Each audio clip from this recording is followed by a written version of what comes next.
All right, everybody, thanks for joining in once again. And surprise, surprise, I'm pretty sure we are going for a record this year, actually. This has got to be man, I don't know. I'd have to go back and look and count. Maybe somebody can let us know without me actually having to go through and count. But this episode, we are doing, again, technically not another horror movie, but we're doing another brand new movie from 2019, which is just weird for us because usually we stick with the old stuff, minus like the 90s stuff, I guess. But anyway, yeah, this year we're talking about another brand new movie, another movie that comes from, well, I think probably the both of us would agree that maybe it's got to be in the top 10, if not top 5 Hollywood folks. But we're talking about 2019's Rambo Last Blood.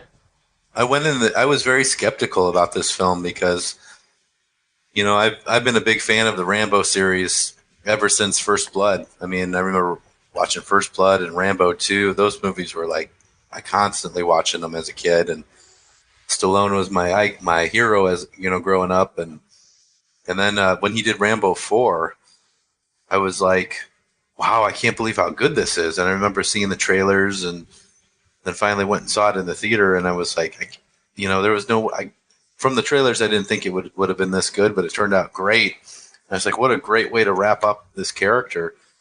And then, he announces Rambo 5, Rambo Last Blood, and I must admit I was pretty skeptical about it because the trailers really didn't feel like a Rambo movie.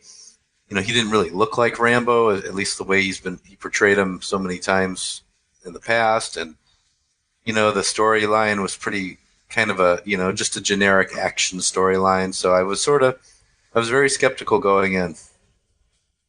Yeah, I will say, and this is the first thing I said to you coming out of the movie when we saw it, was that it didn't feel like a Rambo movie. So I will say that is the one thing, if you're going into this and you are, a huge, like, diehard Rambo fan, if you are expecting to see nothing but a Rambo movie, that's not this. You're not getting John Rambo going all crazy and killing people out in the jungle. I mean, that doesn't happen. Because I know, like, First Blood, if you look at First Blood compared to Rambo 2 and in Part 3 and then Part 4, those are completely separate kind of movies as well. But yeah, this doesn't even feel like First Blood at all. That's the biggest thing I will say about it. It's definitely not your typical Rambo movie. Yeah, it's definitely a departure it's not like, again, like, the majority of the Rambo films are basically Rambo going on a mission, fighting some type of a military force, And I mean, you've got First Blood, where it was him against the police and all of that. But the rest of them, when he became sort of this comic book character, it was Rambo, the one man army with a headband and the bow and arrow, going out in the jungle fighting against this giant military, and somehow him coming out on top. This one's more a personal story. It's his battles are over, his wars are over. He's back at the ranch, just like at the end of Part 4, where you see him, walking down that driveway back to his dad's ranch in Arizona. And we pick up 10 years later, and he's living with some couple of people, this older woman, and we're not quite sure what the relationship is. I think she was somebody that worked for his dad, but we're not 100% sure. And her granddaughter, which he helped raise. So he's he's got sort of this adopted family now.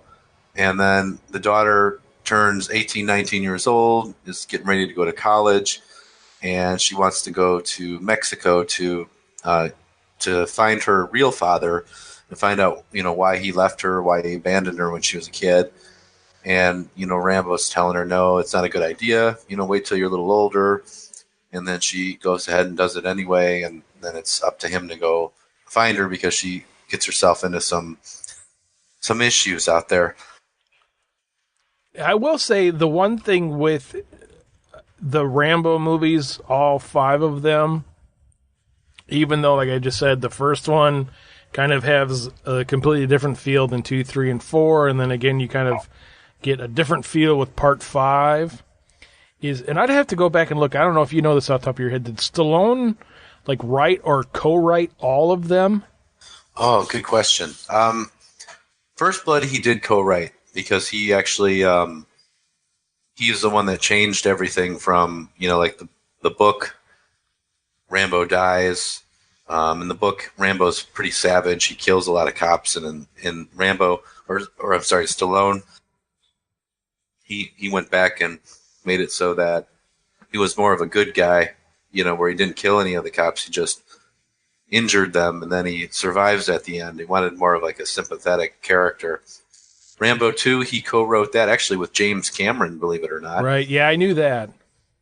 Because the one thing I was going to say with all of these, even though they do have different feels to them, is that is one thing that this series does do very well, is the continuity from one movie to the next. So if you actually watch them, and I actually watched the first 4, well, I watched the first one not too long ago because we did an episode on it, but then when me and you decided we were going to go see this, I was like, oh man, I haven't seen First Blood Part 2 or Rambo 3 and Rambo and I don't know how long. I'm going to watch those 3 movies. And so I watched them all within a couple of days of each other, and it's amazing how the storyline it does from each movie goes seamlessly to the next one, even though they have completely different feels to them, because at the end of First Blood, he gets captured. Well, he like surrenders, or you assume he surrenders anyway. And then at the beginning of First Blood Part 2, he is in like this hard labor prison, and that's the deal he's making, is like, hey, if you go and do this thing for us, then we'll get you out of here. And then, like you said, at the end of Rambo, he's like walking to the ranch, and then this one, there he is, he's on the ranch. Cool. Yeah, I can't believe it's actually been like 10 years since Rambo 4, which is crazy. That seemed like it just came out not that long ago. But well, that's because you're getting old, I guess that's got to be it. But the thing with this film, after Rambo 4, he was sort of trying to figure out what his next film would be. And it's kind of funny because when he did Rocky Balboa, or also known as Rocky 6 and Rambo Part 4, I thought both of those movies were amazing. I couldn't believe how good they both were. I was like, wow, here's this guy, in his 60s and brought back these old 80s icons and actually did really good movies that were great capstones to the series. And then he was looking for his next film, and I think he was playing around with the Expendables at this time. And I'll be honest with you, I'm not a fan of the Expendable films. I didn't really enjoy them, and I was kind of like, whatever. But he was also attached to, I think around that time it was Death Wish. And I was like, yeah, I could see Stallone doing Death Wish, because Stallone is great in revenge films. And if you look at the Rambo movies, a lot of times those are kind of, put those in that revenge film category. And then when he got kind of taken off of that, and it disappeared for a while, I was kind of disappointed, because I thought that would be a great next project for him. So this film, in my opinion, kind of is the tone of probably what Death Wish would have been with Stallone in the role. Because, Death Wish, it's a basic story of a guy who there's a home invasion and his daughter is raped and his wife is killed and all this horrible stuff happens. So he goes on this vigilante thing. And so this Rambo movie is very much kind of that in a way, only using the Rambo character. And I must say, from the beginning to the end of this film, I was hooked. I was absolutely blown away how good this film was. I did not think I was going to enjoy this. I thought I was going to probably be okay with it, but I could not believe how much I love this film. It was really good, but again, this is coming from somebody who is a huge Rambo fan, and I think that you kind of have to, like you had said, you have to kind of be okay with this being a revenge story more than a John Rambo story, and that is one thing too. If they would have just named this something else, and just Stallone would just came up like, "Hey, I have this idea for a movie. Let's do this," then I think people would have been like, "Oh, cool," because I haven't read too many reviews, but I would assume that there's probably a lot of people that are kind of like, "Oh man, this isn't Rambo. What the hell? Where's the long hair? Where's the headband?" Kind of a thing, Yeah.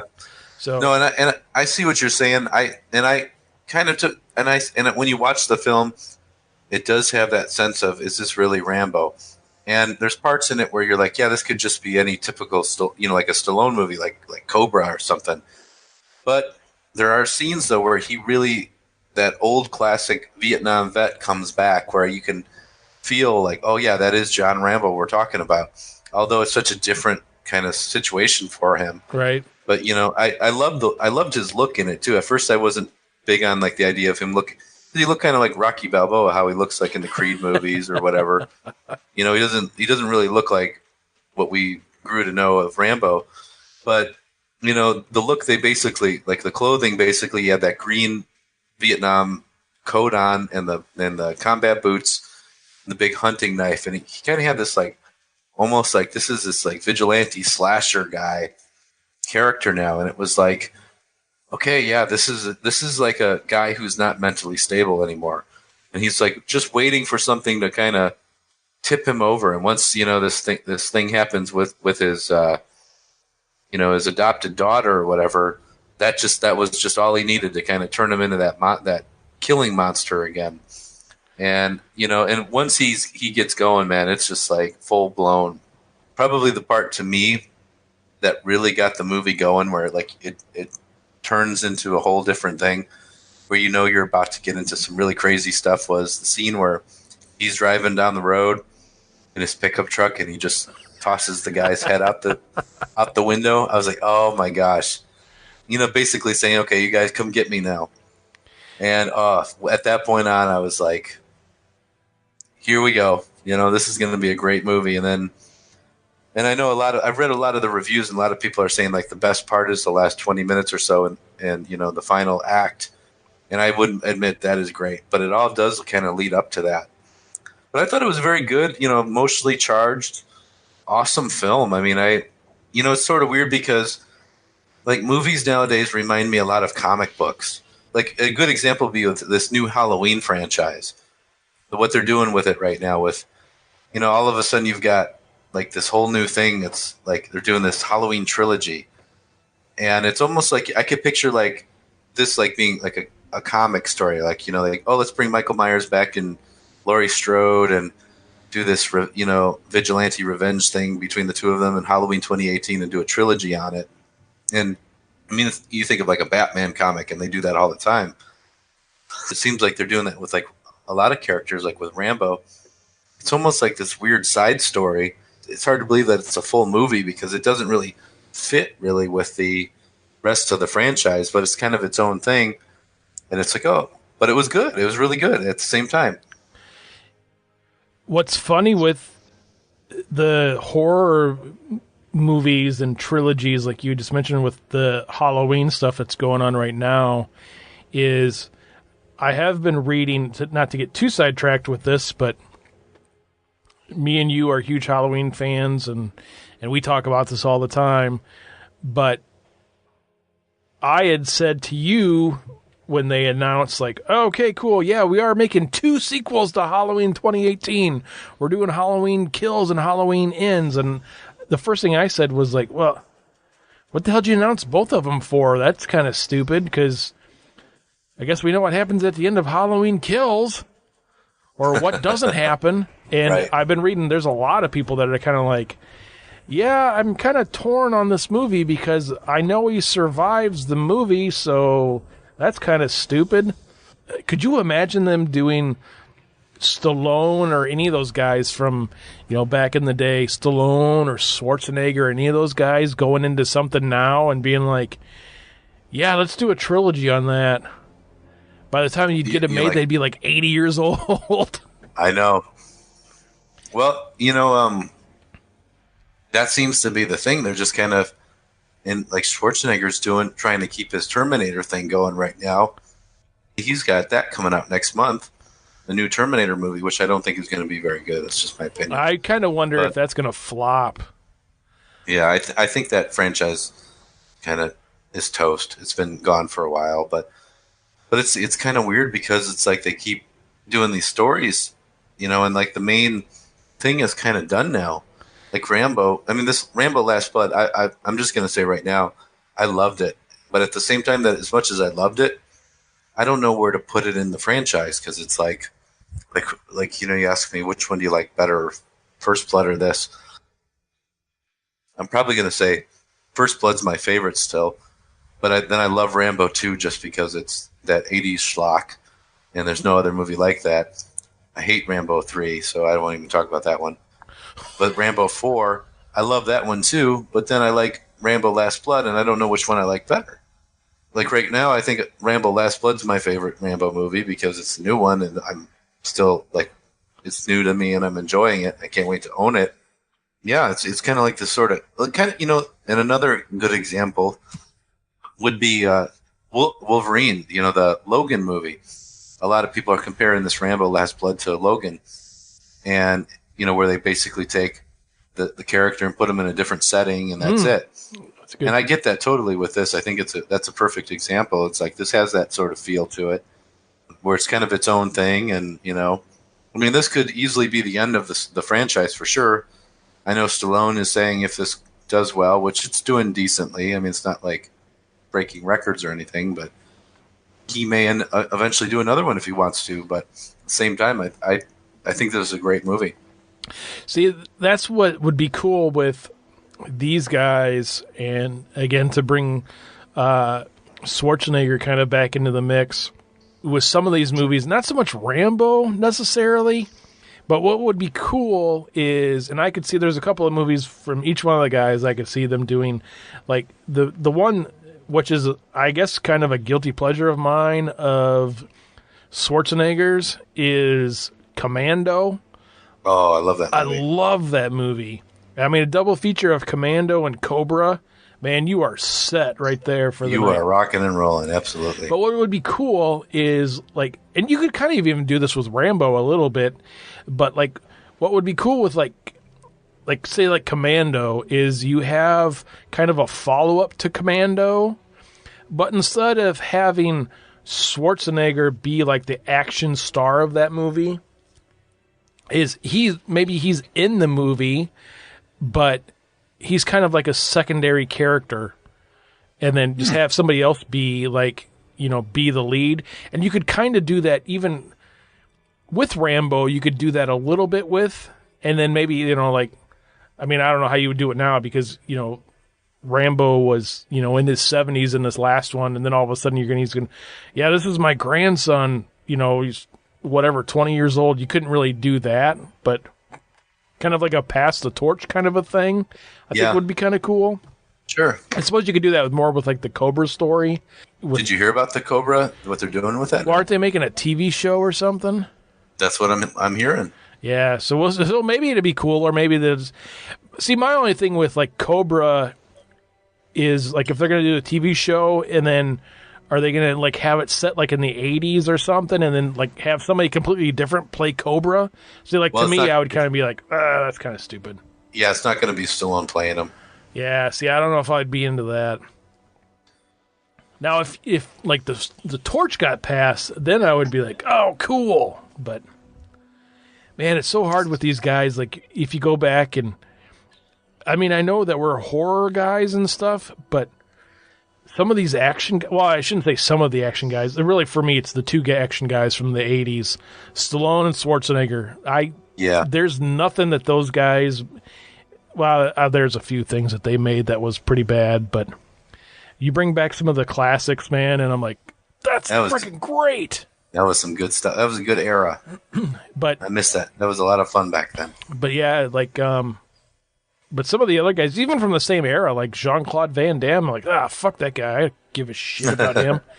And even some of the other guys. And then any of any of the new guys, I'm like, screw that. Like, I don't want nothing to do with Fast and Furious. Dwayne The Rock Johnson can go suck an egg.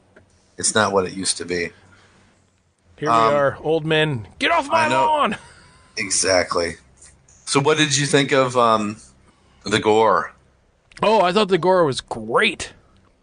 Okay, good. Yeah, and I gotta say too much too for you? No, it was not. And I gotta say too that, I mean, you kind of expected a little bit from the Rambo movies, is, you know, to be a little bit more hands-on rather than just everything, just shoot 'em up.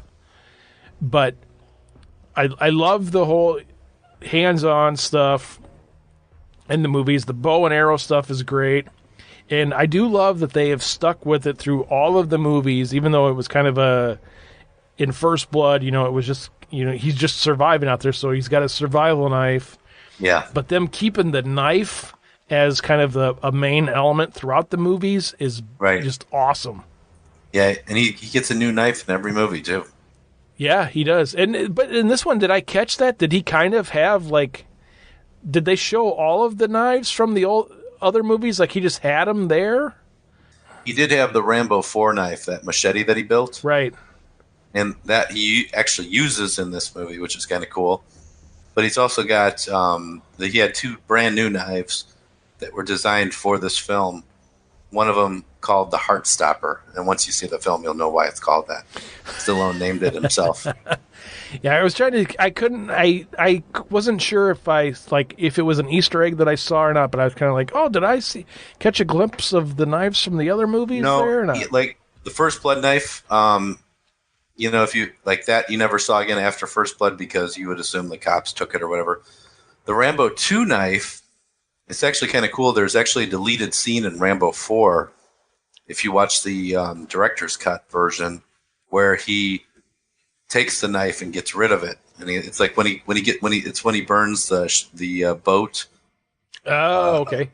And there's a scene in that where he throws the knife and gets rid of it, but it's not in the theatrical cut. The Rambo 3 knife you never see again, but you assume that the sheath that he uses for Rambo 4 is the Rambo 3 sheath, because he makes that knife from scratch, and he needs a sheath for it, and he cuts it, like the end of it open so the blade can stick out, which was kind of cool that he did. Yeah, so you do see the Rambo 4 knife in this movie, which is basically he made himself like a machete for the most part. Right. And then there's 2 new knives in this film.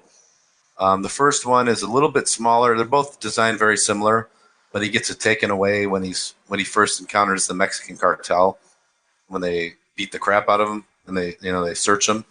So they take the knife from him at that point. But then the second half of the movie, he's got the knife that he calls the Heart Stopper, and it's just a little bit bigger. It's designed to it's like a modern take of a survival knife because it's got a little bit more of a tactical design to it. It doesn't have the serrated spine like which I wish they would have done, to be honest with you, because that's like the Rambo knife in my opinion. Yeah, it's funny. I was at the store the other day, and I just happened to like walk through the camping area for just randomly. Like I wasn't looking through anything in there. And then they had on the shelves, they had, like all your camping stuff, like skillets and whatnot and water bottles and stuff, and then they had like the dehydrated food in the packets and stuff and like rain ponchos and all this stuff. And then they had some like machetes and stuff. And then they had a couple that I was like, oh man, those almost look like the Rambo inspired, because they just had like that cool blade where at the very end it's kind of like angled to a point. Nice. But then like these were machetes, and the one had like the serrated like saw blade on the one side, not the sharp side but the other side, and I'm like, oh cool. And then it had like a braided like whatever rope thing on it, like around the handle, like a survival twine or whatever you want to call it. And I'm like, oh, that's nice. Kind of cool. I could totally see Stallone rocking this in a movie. Cool. I should have bought it. They have some really good replicas out there. You can buy one from the original guy, Gil Hibben. Oh yeah, I was looking that up, man. I'm not buying one of those. There's some good ones. Some real good ones. I could buy a car. Well, which ones are you seeing? Oh, like I was like on his website, the ones that were like, what were they like? It was like $1,400 or something. Oh yeah, that's if you go to the if you want a handmade one, but they have them that are like basically mass produced and they're $100. That's not horrible. Yeah, $90 to $100. I've got a Rambo 2 knife that's mass produced, and it looks exactly like the knife in the movie. It looks great. Yeah, see, I should just go to like up in the Wisconsin Dells where they have all those like shops and stuff that they sell the replica stuff. Yeah, there you go. From China, I could go up there and buy one for $14. Go to I think it's Hollywood Collectibles. I think they own the license to the Rambo knives now, and you could get a real good if you're into the the Rambo knives. I think they do the fourth one as well. I know they do the first two, and you're spending you probably get them cheaper actually now on eBay, but probably somewhere between $80 to $100. It's not horrible. Yeah, it's not terrible. So I have the Rambo 2 knife. That's always been my favorite one. I've never gotten any other ones, but who knows? Maybe down the road. But for the new movie, for the Heartstopper, the guy who designed it, he's doing it all in house. So he hasn't allowed a replica company to come in yet. So it's going to be pretty expensive if you want a replica of that knife. Cool. So what do you give this movie? Oh, 2 giant thumbs up. This is you need to see it in the theater, and then you need to purchase it on Blu-ray. Absolutely, you have to. It's a have to both ways. This is a must, especially if you're a Rambo or a Stallone fan. Yeah, I will second that for sure. When it first started, and I was kind of like I said, a couple of times already, I was kind of like, oh man, this isn't a Rambo movie. But then, man, once it got going, I was like, doesn't matter if this isn't a Rambo movie. This is freaking awesome. So, yeah, I definitely give it a thumbs up. It was enjoyable. I had a good time seeing it. Awesome.